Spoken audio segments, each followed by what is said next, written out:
Ahm, Amém, irmãos. Nós vamos abrir as nossas Bíblias e continuar a percorrer o Evangelho de Marcos. E estamos no capítulo 12 e estamos a entrar na chamada Semana da Paixão. Já ouviram falar da Paixão de Cristo? A Paixão de Cristo significa o caminho de sofrimento que Cristo teve até à cruz. E foi um sofrimento atroz, mas um sofrimento voluntário também e por amor. E à medida que nós caminhamos para a cruz, nós vamos entendendo melhor quem era Jesus também, porque ele vai revelando de uma forma mais clara quem ele era. E temos um entendimento mais claro, então, de quem Jesus é. Na semana passada falámos da revelação que Jesus nos deu sobre a sua autoridade, a autoridade plena do Filho de Deus.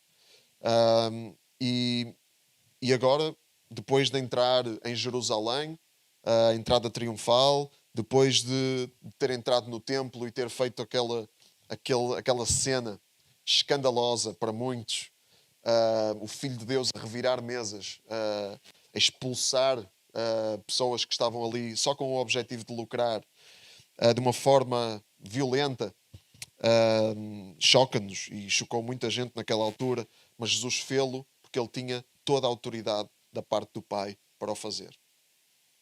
E agora Jesus mostra que ele não é apenas um mestre, né? Havia muitos mestres naquela altura, não era apenas mais um rabi, não era apenas mais um sábio, ele era o Filho de Deus e não é uma autoridade escondida. Jesus, ele caminha para o trono. Ele caminha para o trono. E é aqui que nós temos que entender e lembrar qual é este conceito do reino de Deus. O que é que significa o reino de Deus? Quando Jesus começou o seu ministério, lá no início do Evangelho de Marcos, já há uns meses que passamos por lá, ele disse que o tempo está cumprido, o reino de Deus está próximo. Então, o reino de Deus estava próximo e quando Jesus começou o seu ministério, e agora está muito mais próximo quando Jesus está a chegar à cruz. O que é, afinal, este reino? Não é um reino, assim, geográfico. Não está limitado a um território. Não é apenas uma coisa política. É um reino universal, espiritual. É um reino que está baseado não no poder e na organização humana, mas no poder de Deus, no poder soberano de Deus, do Deus de todo o universo. E quem é que é o centro desse reino? Quem é que está no trono nesse reino? Está ali, não é? Em Apocalipse, quando João tem a visão do trono, quem é que ele vê no trono? Vê o Pai no trono, mas depois olha e vê o quê? O Cordeiro. O Cordeiro de Deus que foi entregue pelo pecado da humanidade. E Jesus é o centro do novo reino. Nós hoje vamos falar disso. É um novo reino que vira o mundo todo de pernas para o ar. Que vira toda a realidade, todas as intuições humanas, todos os instintos humanos são virados do avesso por este reino. É um reino, como Jesus disse, e vamos ver essa parte também, não é deste mundo. Jesus disse, o meu reino não é deste mundo. E Jesus, ele vem como rei, mas ele não age como aquilo que seria de esperar de um rei humano, com toda a pompa e circunstâncias. Jesus nasce numa manjedoura, num estábulo, porco e nojento, e nós não temos ideia do que era naquele tempo. Se nós hoje entramos num curral de animais e achamos que aquilo mete um bocado de impressão, nós que somos meninos da cidade, né? A maior parte de nós. E, na altura, a higiene, o patamar era muito, muito, muito inferior, não é? Há 2000 anos atrás. E Jesus nasceu aí. Nasceu no meio da porcaria, irmãos. Vamos ter aquela ideia romântica dos presépios. Era uma porcaria, era um nojo. O rei nasceu ali. E o rei andou entre o povo. O rei não esteve lá longe no palácio. Ele andou entre o povo. E ele foi crucificado como o mais reles criminoso. O rei deixou-se crucificar. O rei entregou-se para ser crucificado como o mais reles criminoso. Isto é o tipo de reino que nós estamos a falar. E nesta passagem que nós vamos ler, o rei deixa-se pôr à prova por aqueles que deviam ser seus subordinados, mas que não eram subordinados, eram rebeldes contra o rei, que eles não sabiam que era o rei, nem queriam ver que era o rei, porque estavam presos a um reino que era deste mundo, estavam presos a um sistema religioso, estavam presos estavam presos a uma ideia política, estavam presos aos poderes que lhes eram familiares, que nos são familiares, poderes deste mundo. E não esperavam um rei que viesse montado numa jumenta e que falasse com eles assim, mano a mano. É assim que Jesus procede connosco. Com os fariseus, Jesus deixou-se pôr à prova. Ele não tinha necessidade nenhuma de se deixar pôr à prova por pessoas que claramente não estavam ao nível dele, mas claramente não estavam.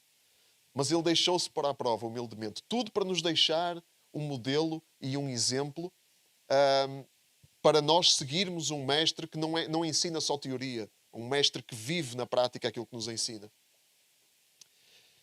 Vamos olhar para as duas dimensões deste reino. Este reino, nesta passagem que vamos ler, mostra-nos que este reino, Jesus aproveita, Jesus deixa-se pôr à prova e aproveita aquelas provas para mostrar coisas mais profundas sobre o reino. É um reino que tem uma nova cidadania, que nos mostra uma nova cidadania. Um reino tem súbditos, certo? Tem cidadãos. E o tipo de cidadania que nós temos nesse reino não é a cidadania que nós estamos familiarizados com os reinos aqui terrenos. E depois é um reino que nos traz uma nova natureza.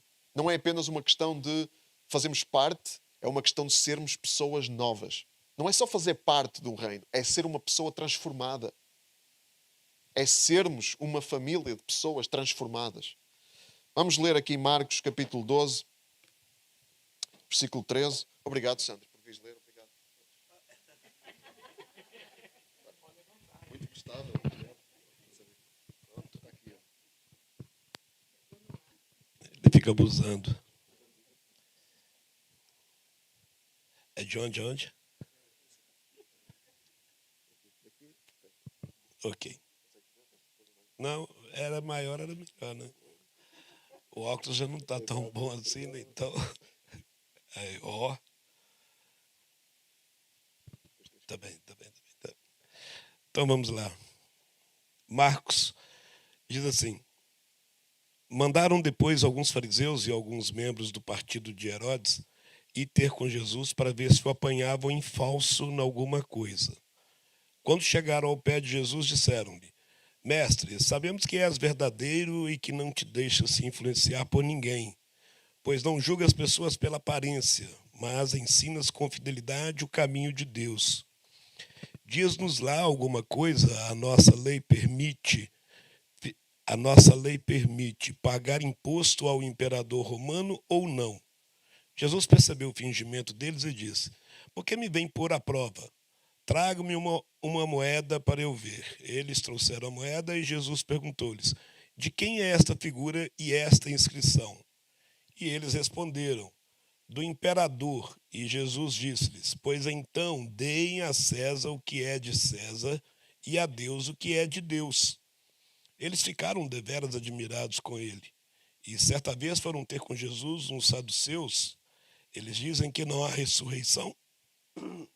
E por isso perguntaram-lhe: mestre, Moisés deixou nos escritos na lei que se um homem morrer e deixar a mulher sem nenhum filho, o seu irmão deve casar com a viúva, para assim dar descendência ao seu irmão falecido. Ora, havia 7 irmãos. O mais velho casou-se e morreu sem deixar filhos. O irmão a seguir casou com a viúva e também morreu sem deixar descendentes. Sucedeu a mesma coisa com o terceiro, e nenhum dos 7 deixou descendentes. Por último, morreu a mulher. E no dia da ressurreição, quando tornarem a viver, de qual deles será a mulher, porque todos os 7 casaram com ela. Jesus respondeu-lhes: Não será que o vosso erro está em não compreenderem as Escrituras nem o poder de Deus? Quando os mortos ressuscitarem, nem os homens nem as mulheres se casam, mas serão como anjos no céu. E quanto aos mortos e à ressurreição, não leram no livro de Moisés aquele trecho acerca do arbusto, onde Deus lhes falou assim: Eu sou o Deus de Abraão, o Deus de Isaque e o Deus de Jacó. Ora, ele não é o Deus dos mortos, mas de vivos. Então, por isso, estão por isso muito enganados. Obrigado, irmão. Obrigado. E começando aqui do início, sempre bom, vemos que o novo reino nos traz, como dizíamos, uma nova visão de cidadania. Aqui no versículo 13 diz que mandaram alguns fariseus e alguns membros do partido de Herodes ir ter com Jesus para ver se o apanhavam em falso em alguma coisa. Uma ironia aqui, os fariseus e o pessoal do partido de Herodes, que era um rei fantoche, um rei judeu fantoche, que os romanos tinham posto lá para controlar ali aquele povo insubordinado, que os judeus eram conhecidos por serem insuportáveis, nenhum romano queria ir para lá. E eles eram inimigos, os fariseus detestavam o Império Romano. Os fariseus eram nacionalistas, religiosos, que queriam o reino de Israel antigo, e odiavam a ocupação. E os do partido de Herodes estavam ali ótimos com aquele sistema, porque tinham a posição deles, estavam bem ali estavam no favor do rei e no favor do Império Romano. Portanto, era uma boa situação para eles. Mas os fariseus odiavam isso. Mas eles juntaram-se para quê? Juntaram-se para pôr Jesus à prova e ver se o apanhavam em falso em alguma coisa. Isto diz-nos que quem é que odeia Jesus e o reino de Deus? Quem? Todos. Basicamente todos. Como é que é? O inimigo do meu inimigo é meu amigo. O inimigo do meu inimigo é meu amigo. O inimigo do meu inimigo é meu amigo. Se é inimigo do meu inimigo é meu amigo. Então era essa a lógica, né, deles. Eles eram inimigos, mas como tinham um inimigo comum, ficaram amigos ali por conveniência. E é isso que acontece no nosso mundo, irmãos. Hoje, isto não mudou nada, ok? Quem é o inimigo? É o reino de Deus. O inimigo de quem? De todos. Está tudo contra nós. Isto não é paranoia, é verdade. Porque este reino afronta os poderes instituídos. Nenhum poder gosta deste reino. E incomoda tanto os religiosos, do sistema religioso, como os políticos. Os políticos que eles gostam da igreja quando a igreja se deixa controlar. Aí eles adoram. Quando a igreja não se deixa controlar, aí é um inimigo a bater. E nós temos que ser essa igreja, uma igreja que não se deixa controlar. E é um campo minado isto, mas nós temos que andar por esse campo e tentar evitar pisar nas minas. E eles chegam com elogios primeiro, interessante, né? Quando chegaram ao pé de Jesus, disseram-lhe: Mestre, sabemos que és verdadeiro e não te deixas influenciar por ninguém. Estão a ver como eles passam a mãozinha assim? Como hoje os inimigos do reino passam também a mão. Eles não vêm sempre com armas na mão. Eles vêm com palavras favoráveis, né? Palavras mansas, à procura de apoio, e à procura também de entrar e minar. Que era o que estas pessoas queriam fazer com Jesus. Queriam que Jesus baixasse a guarda para depois fazerem o quê? Para o apanharem, né? Para o descredibilizarem diante de toda a sociedade. E a armadilha foi bem montada, não é? Eles não julgas as pessoas pela aparência, ensinas com fidelidade o caminho de Deus, continua a bajulação e etc. Diz-nos lá uma coisa: a nossa lei permite pagar imposto ao imperador romano ou não? Muito bem montada a armadilha, porque se Jesus dissesse não paguem, Jesus ia ser considerado o quê? Um revolucionário, e ia ser perseguido pelos romanos. Ele está aqui a incitar que as pessoas não paguem imposto, está a incitar aqui à desobediência civil. Então ia ficar muito mal com os romanos. Se Jesus dissesse, não paguem, então a multidão ali judaica que queria que o reino de Israel fosse restaurado e que não queria nada estar a obedecer aos romanos, ficava também ficava muito zangada com Jesus. E eles queriam pôr Jesus nessa posição, em que ia ser odiado ou por uns ou por outros. Só que Jesus percebeu a hipocrisia deles e percebeu o engodo e percebeu a armadilha, e então ele pede uma moeda, um denário, e eles trouxeram a moeda e Jesus perguntou-lhes de quem é esta figura e esta inscrição, e eles responderam do imperador, César. E Jesus disse-lhes então, pois deem então a César o que é de César e a Deus o que é de Deus. E eles ficaram de veras admirados, que é como quem diz, ficaram assim, tipo burros a olhar para um palácio, não é? Sem saber o que responder àquilo. E a resposta de Jesus, irmãos, esta resposta é para nós hoje. É para nós entendermos o que é o reino de Deus.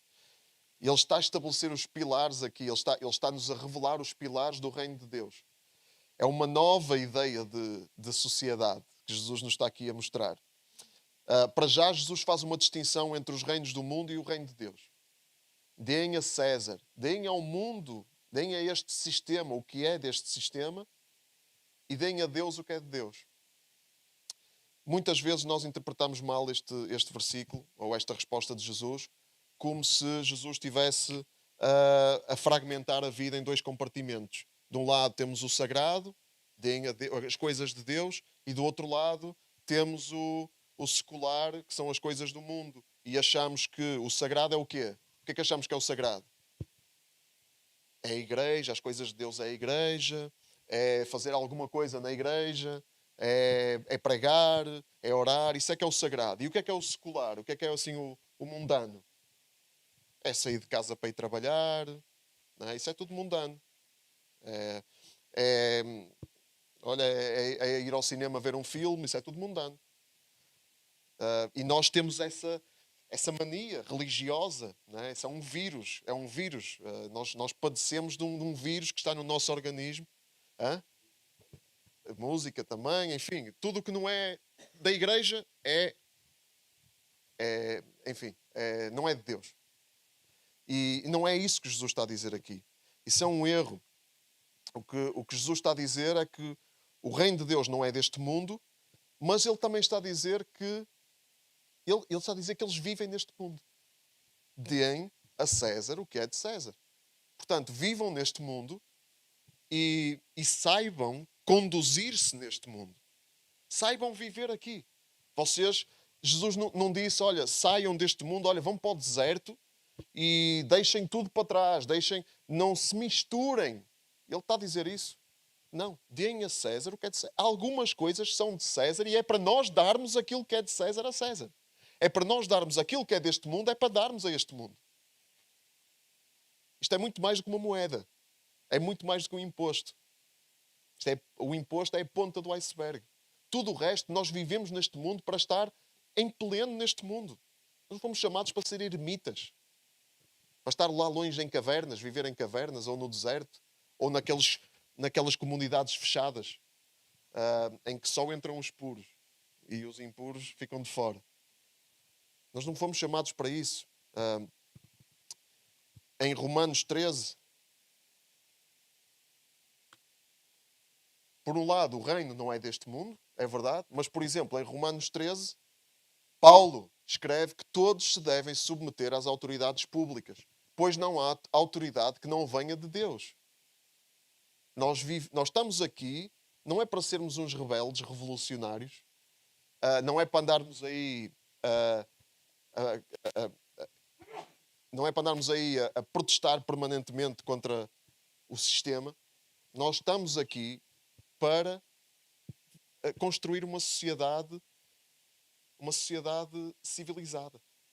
Nós estamos aqui para ajudar nisso. Quando nós nos submetemos às autoridades e quando nós damos esse exemplo, nós estamos a dizer que nós queremos uma sociedade civilizada e que nós estamos dispostos a participar nisso. Não é uma sociedade de guerras, de ataques, de agressões. Isso não leva a lado nenhum, porque isso só traz mais agressão. Isso, guerra, conflito, entrar em choque, só traz mais choque. Nós não fomos chamados para andar em guerras. Nós fomos chamados para anunciar um novo reino. Nós somos uma família de cidadãos de um novo reino. E a nossa presença neste mundo é luz.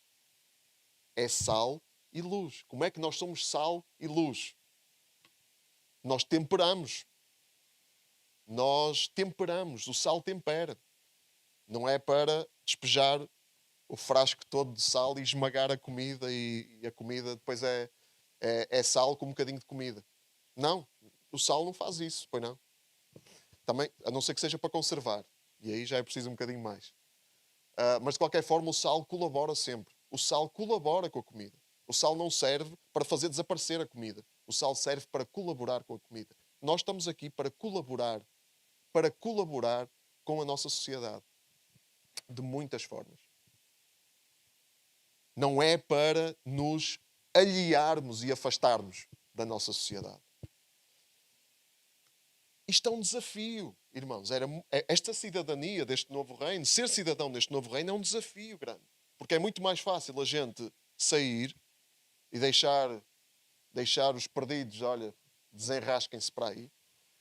Ou é muito mais fácil a gente esquecer-se que somos cidadãos do novo reino e misturarmos e depois somos iguais aos outros todos. Qualquer uma dessas alternativas é fácil. Nós não somos chamados para nenhuma delas. Nós somos chamados para um caminho desconfortável, um caminho estreito, um caminho de tensão. É uma tensão, estamos sempre a ser puxados para um dos dois extremos e temos que nos manter na corda bamba. Pela graça de Deus. Tem que ser a graça de Deus, porque senão nós vamos estragar tudo, como normalmente fazemos. Então, não há separação entre sagrado e secular. Este mundo, foi Deus que criou este mundo. E nós vivermos neste mundo é altamente espiritual. Jesus disse a eles para pagarem o imposto. Ele disse para darem a César o que é de César. Né? Indiretamente ele estava a dizer para, sim, submetam-se às autoridades, façam aquilo que as autoridades exigem de vocês. Era justo. Era justo. Não era justo. Se calhar não era justo. Estavam a ser ocupados por um invasor, uma potência invasora, que chegou ali e ocupou, e estava-lhes a cobrar um imposto para eles viverem na sua própria terra. Era justo.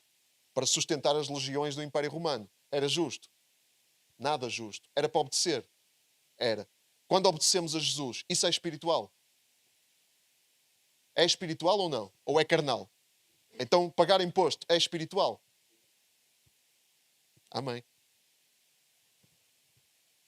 Votar é espiritual em obediência a Jesus. Participar na sociedade é espiritual, se for de uma forma obediente, porque isto não é só uma questão de fazer alguma coisa, é a forma de fazer. Também é. Essa é muito chave, não é? É a forma de fazer. Não é só fazer, é a forma de fazer. Porque pagar imposto a murmurar também não é a melhor forma. Não é? Aí estamos a fazer a coisa certa da maneira errada. E nós temos que fazer a coisa certa da maneira certa. Porque isso também conta. Muito. Aliás, fazer a coisa certa da maneira errada anula a coisa certa. Infelizmente. Ou felizmente. E o ser humano, nós somos criados à imagem de Deus. E é interessante que naquela moeda havia a imagem de quem? César. Então, o que tem a imagem de César é para César, é para ser dado a César. E nós, que somos imagem de Deus, nós pertencemos a Deus. Nós pertencemos ao novo reino. Nós vivemos neste mundo sem pertencer a este mundo. E é isso. Temos que participar aqui, mas não adorar o que é daqui. Nós temos que estar envolvidos, mas não esquecer a quem é que nós pertencemos. Pertencemos a Deus e adorámo-lo somente a Ele. Isso foi um escândalo da fé cristã. Os romanos, deixem-me dizer-vos, eles queriam lá saber das seitas dos judeus. Para eles, o cristianismo era uma seita dos judeus. E eles queriam lá saber. Estavam-se borrifando para os judeus e para a religião deles. O que é que foi o problema na fé cristã para os romanos? Qual foi o problema? Eles dizerem que Jesus era quê? Senhor, que era rei. Esse foi o problema. Eles estavam-se borrifando para as seitas. Eles não queriam era que alguém recebesse adoração sem ser um imperador. A adoração suprema. E eles estavam a dizer que o imperador era inferior a Jesus, quando diziam que Jesus era Senhor. Só essas palavras, Jesus é Senhor, fizeram duas coisas.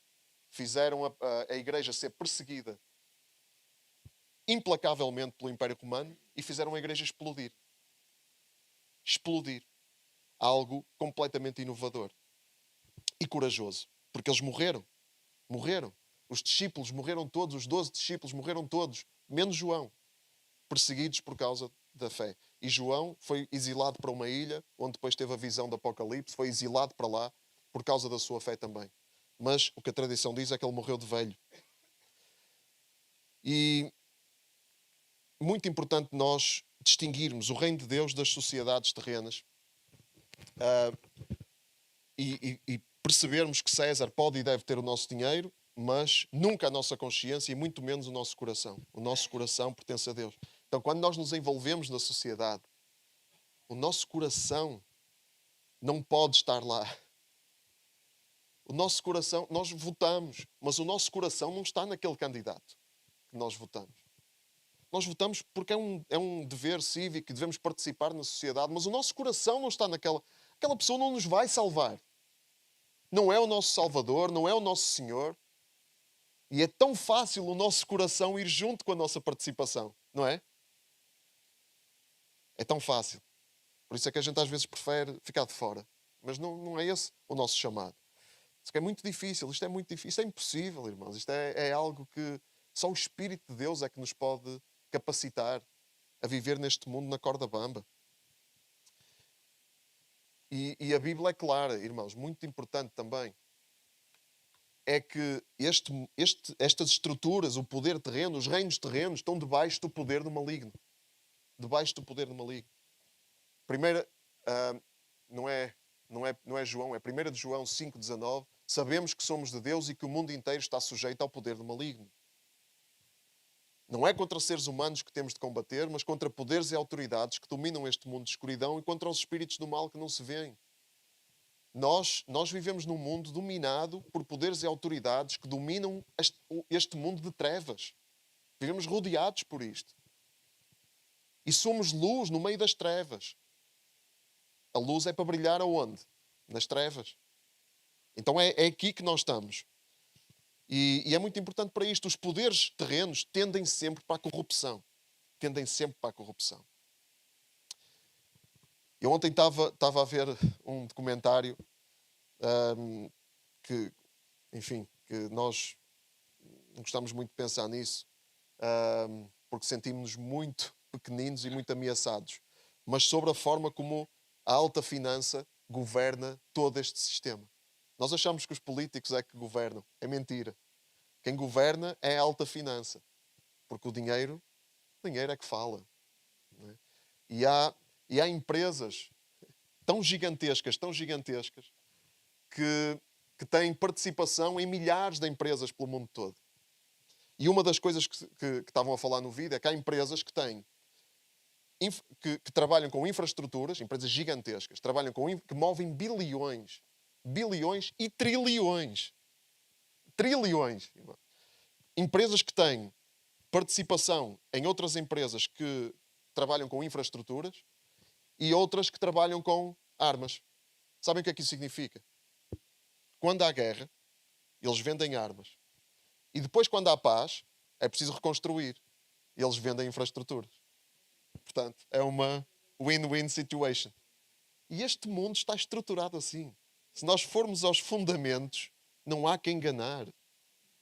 E nós estamos aqui, não é para mudar isso.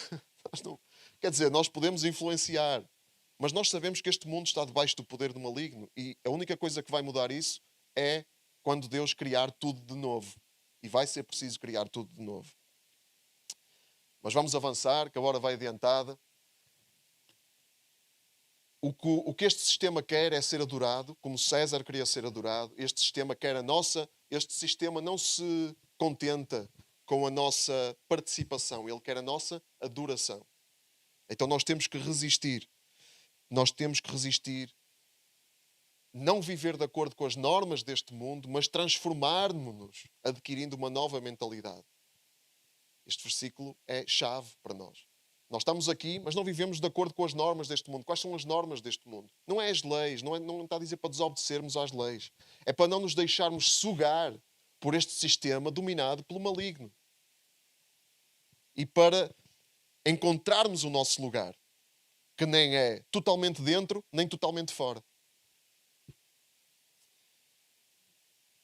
Somos cidadãos dos impérios terrenos, Portugal, somos cidadãos portugueses, aqueles que são, né? Mas toda a gente é cidadão de um país qualquer. E todos somos europeus ou sul-americanos de origem, ou dos dois, podemos ter mais do que uma, é verdade, mais do que uma cidadania, mas somos cidadãos do novo reino, ao mesmo tempo. Não é ou uma coisa ou outra, é ao mesmo tempo. Mas a nossa cidadania mais fundamental é o novo reino. É essa a nossa... Está-me a faltar a palavra. Não é isso, não é identidade, mas está-me a faltar a palavra. Em inglês é allegiance. Obrigado. Sim. Não é isso. Estou muito poliglota, meu. Eu vou-me lembrar depois. Vamos avançar. E este reino... Lealdade. É isso, obrigado. Lealdade. É essa a nossa lealdade primeira. É ao reino de Deus. É isso mesmo. Este reino é uma família, irmãos. Este reino é uma família que tem um pai, que é Deus, e tem um irmão mais velho, que é Jesus. Ele é o primogênito entre muitos irmãos. E nós fazemos parte deste reino, não como apenas cidadãos de um reino, mas como uma família à qual nós pertencemos. É um reino de unidade. Unidade profunda. Unidade plena. Não é cada um por si. E o nosso centro, quem é? É Jesus. Então nós somos chamados para isto. Sermos revolucionários em amor. Não é revolucionários aí ao estilo Che Guevara ou comunista ou outro tipo de regime ou de ideologia política qualquer. É em amor, e já vimos o que era o amor hoje, né? Aquele amor, o amor de Jesus. E somos submissos em amor ao mesmo tempo. Nós não obedecemos cegamente, mas somos submissos em amor. É uma loucura, não é? Irmãos, isto é uma loucura. E o nosso centro não é a política. E eu quis trazer estas imagens porque são os dois candidatos a Presidente da República de Portugal. E irmãos, estas pessoas, nós amamos estas pessoas. Os dois. Amamos? Amamos o António José Seguro? Amamos o André Ventura? Qual é a vossa, meu? Nós somos cristãos, pá. Nós somos cristãos. Nós amamos as pessoas, todas as pessoas. Irmãos, é isto. Isto é o reino. Isto é o reino. Qualquer um deles seria bem-vindo aqui. Nenhum deles teria púlpito. Nenhum deles seria adorado. Mas os dois seriam bem-vindos. E qualquer pessoa aqui que vote em qualquer um deles também é bem-vinda. E amada por Deus. Qualquer um deles, não interessa em quem tu votas. Tu aqui és amado. No reino de Deus és amado. Eu posso discordar de ti, posso achar que estás errado, e tu podes achar que eu estou errado, mas nós somos amados, nós somos família. E não vamos deixar de ser família por termos um sentido de voto. É isto que está errado, muito errado, com a igreja nos tempos que estamos a viver de polarização política. A igreja vende-se quando odeia um deles. Já está vendido. Não é só quando ama um deles, é quando odeia um deles. Já foste, já fomos, já perdemos o nosso testemunho. Irmãos, isto é o reino de Deus. E o reino de Deus apresenta uma nova natureza. E é daqui que vem o resto, é daqui que vem o nosso amor. O amor não vem de uma obrigação que nos é imposta. Vem de uma nova natureza que nós temos. Um coração transformado, que ama, mesmo o ser mais odiado por toda a gente. Toda a gente odeia, mas nós amamos. Paulo perseguia os cristãos, participava no assassínio dos cristãos, prendia cristãos. Quantos Paulos há aí? Nós amamos Paulo. Amávamos Paulo antes dele ser apóstolo. Éramos capazes de o amar se vivêssemos lá. Muitos na igreja não conseguiam amá-lo. Tinham medo. Foi um irmão com um coração do reino, que se chamava Barnabé, que disse, não, vamos acolhê-lo. Nós precisamos de Barnabés. Nós precisamos de ser Barnabés. De amar aqueles que nos perseguem. E amar aqueles que toda a gente odeia. E não limitar o reino. Nós não podemos limitar o reino àqueles que votam como nós. Isso é diabólico. Diabólico. Podemos achar que está errado, mas nunca excluir do reino. Isso não nos cabe a nós. A nós cabe-nos amar e acolher. Porque temos uma nova natureza. E depois de falharem o ataque político a Jesus, com a cena do César, vêm os religiosos com uma pergunta teológica. Vamos lá mais uma corrida. Foram ter com Jesus uns saduceus. Estes dizem que não há ressurreição e por isso perguntaram. Mas para entendermos o que está a acontecer aqui, precisamos de entender quem são estas pessoas. Os saduceus, que eram uma elite sacerdotal da nobreza religiosa. Eram super conservadores a nível teológico. Para eles, só os 5 primeiros livros da Bíblia é que contavam. Só o Pentateuco. Gênesis, Êxodo, Números, Levítico e Deuteronômio. Só esses livros é que contavam. E nesses livros, Moisés não falava nada de ressurreição. Portanto, para eles, não havia ressurreição. Nem além, nem nada depois da morte. Nada. Rejeitavam nada para as pessoas, obviamente. Rejeitavam os profetas, rejeitavam os outros livros da Bíblia, e depois trazem aqui a Jesus uma história absurda. Não é? Chama-se reduzir ao absurdo. Não é? Uma ideia, reduzi-la ao absurdo para testar. O problema é que eles não percebiam a ideia. Portanto, estavam a reduzir ao absurdo uma coisa que não percebiam. E, portanto, fazem esta pergunta. Só a pergunta já é uma pergunta cínica e é uma pergunta ridícula, que não faz sentido. Não é? É a mesma coisa que eu perguntar ao João, porquê é que és Palermo? Não é? Estou a assumir que ele é Palermo, mas ele não é Palermo. Portanto, a pergunta não faz sentido. É isso. Humildade, irmão. É uma pergunta que não faz sentido porque eles não entendiam. Eles queriam ridicularizar a ressurreição. E a resposta de Jesus revela o conhecimento de Jesus. Não será que o vosso erro está em não compreenderem as Escrituras nem o poder de Deus? Não será que a premissa da qual vocês estão a partir é que está errada? Não será que aquilo que vocês estão a pensar que é a ressurreição é que está errado? Primeiro, o poder de Deus, que eles não compreendiam. Quando os mortos ressuscitarem, nem os homens nem as mulheres se casam, mas serão como anjos no céu. Novo reino. Jesus revela o novo reino. Ele aproveita para revelar o novo reino. Como é que é isto? A ressurreição não é como a ressurreição de Lázaro, que era um homem que morreu, Jesus ressuscitou e ele depois morreu outra vez. Esta ressurreição não é assim. Isto é outra coisa. É uma metamorfose. É uma transformação para uma nova natureza. Isso é a ressurreição. E Jesus vai fazer tudo de novo, incluindo aqueles que estiverem com Ele, vão ser feitos de novo. A ressurreição é isso. Ele faz novas todas as coisas, incluindo aqueles que estiverem com Ele. E a morte já não existe e o casamento já não faz sentido. Por isso é que até que a morte nos separe. Não é? Há até um vídeo, não é, que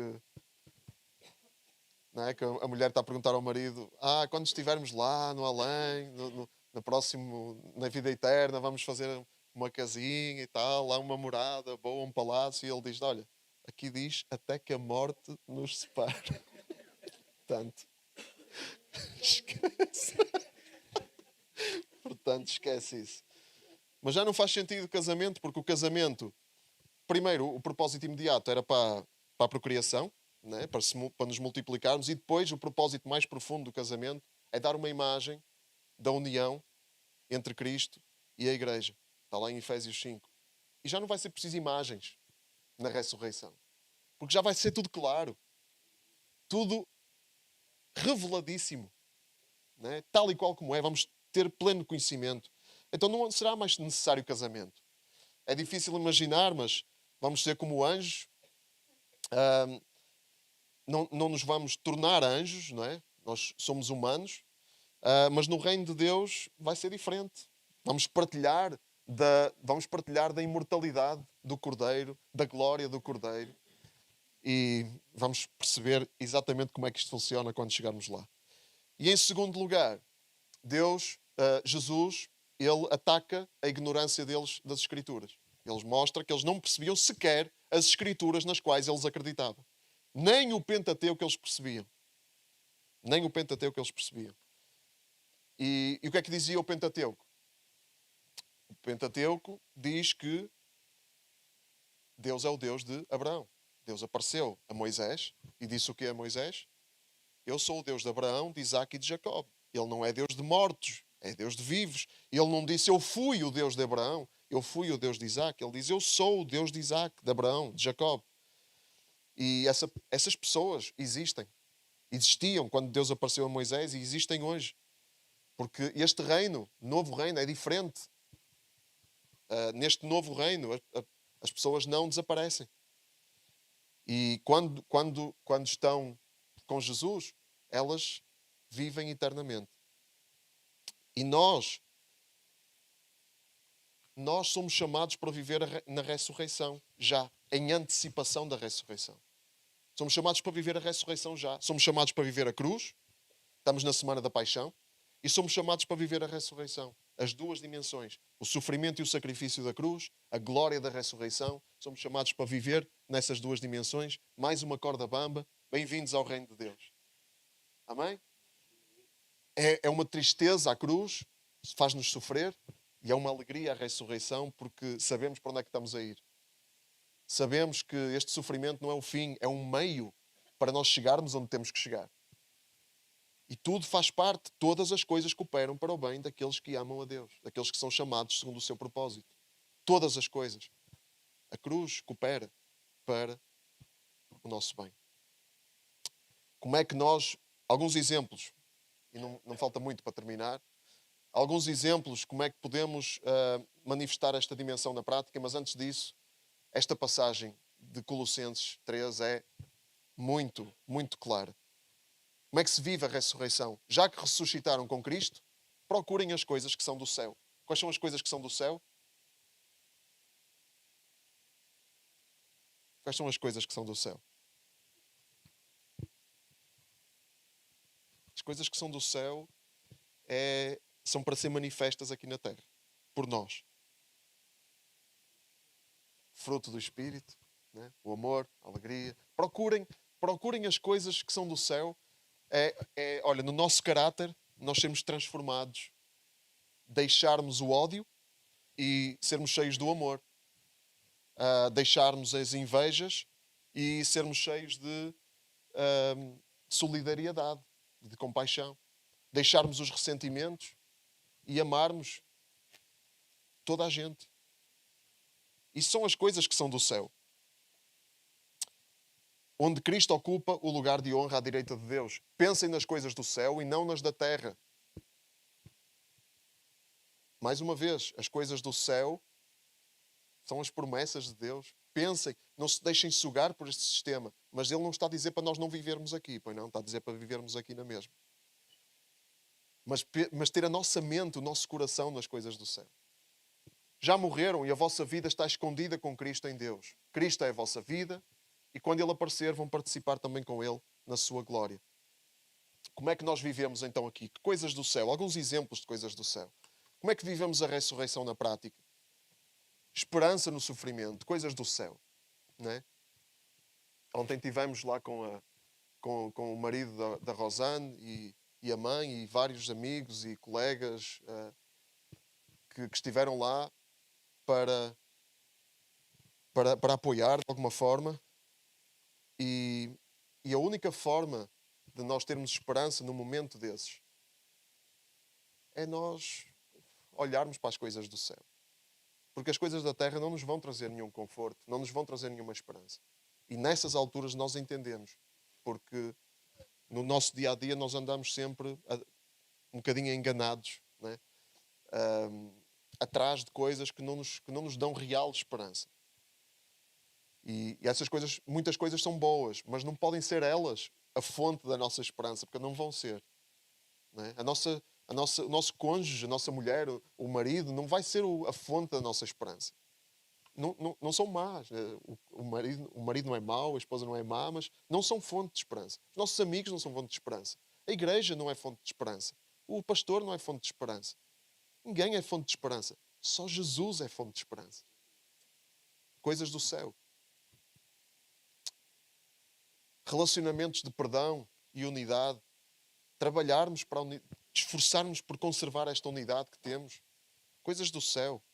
Nós investirmos nos relacionamentos, mesmo nos relacionamentos difíceis, ou, em especial, nos relacionamentos difíceis. Não nos rendermos à divisão, mas trabalharmos para a unidade. Desapego e generosidade. Coisas do céu. Não é? Quando, no nosso contexto, com tantas dificuldades que tantos de nós enfrentam, nós darmos. Sermos teimosos. Eu não me vou deixar contaminar por estas coisas da terra. A avareza, coisa da terra. Coisa do maligno. O medo de não ter. Não me vou deixar contaminar por isso. Vou agir em fé. Coisas do céu. Coisas do céu. E enquanto estamos aqui, irmãos, temos que ficar nesta antecipação. O novo reino é um reino do já, mas ainda não. Porque Jesus já inaugurou o reino, Ele já trouxe o reino está cá, nós somos cidadãos desse reino, nós somos a família que compõe esse reino. Fazemos parte dessa família que compõe esse reino, mas esse reino ainda não está totalmente, plenamente estabelecido. Nós sabemos que vai estar e vivemos com essa antecipação, com essa esperança. E é mais uma corda bamba. O reino já cá está, mas ainda não está totalmente. E é assim que nós somos chamados para viver. O que é que une estas duas realidades? Jesus no centro. E é isso que nós somos chamados para ser. Este novo reino é uma família de famílias. Com Jesus no centro, em que todos são bem-vindos. Todos são bem-vindos a este reino. Nós chamamos todos para este reino. Todos. Por isso é que nós temos de ter muito cuidado com a forma como nós nos conduzimos. Porque o nosso objetivo não é convencer as pessoas de que elas estão erradas e nós certos. Esse não é o nosso objetivo. O nosso objetivo é enunciar o novo reino para que elas venham e sejam acolhidas nesse novo reino. Cuidado. Cuidado com a nossa ânsia por convencer os outros de que nós é que estamos certos. Isso é também uma doença da alma. Querer convencer toda a gente que nós estamos certos. Além de nos tornarmos pessoas muito desagradáveis, não funciona. Porque as pessoas vão levantar as defesas e cada um vai ficar na sua trincheira. E depois nós perdemos, não conseguimos convencer a pessoa e perdemos a oportunidade de a trazer para o novo reino. E é trágico isso. Muito cuidado. Quando erramos, temos que pedir perdão. Não é? Porque todos nós, nesta tensão, às vezes caímos para um lado, às vezes caímos para o outro. Mas o sangue de Jesus nos purifica todo o pecado. Amém? De todo o pecado. Vamos ficar de pé.